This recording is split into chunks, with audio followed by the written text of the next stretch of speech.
think that's the key thing you're saying in terms of having it as a medium of exchange.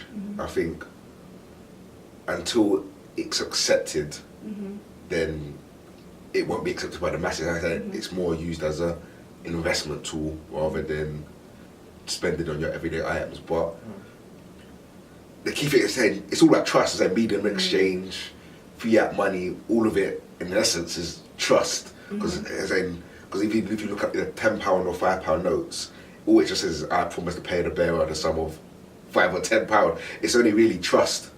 So on one hand, I get what you're saying, but that's why I think in terms of, because it's decentralized, it's not government owned, I think that's another reason why we're seeing it rise, come to the prominence, because people, as in these kind of times we're seeing, people are kind of rebelling against governments.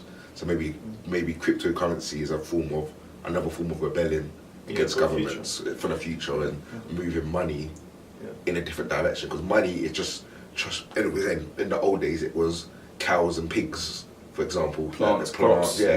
So it was anything that you used, as long as I'm accepting it, or whoever you're having that transaction with is accepting it, then you're okay.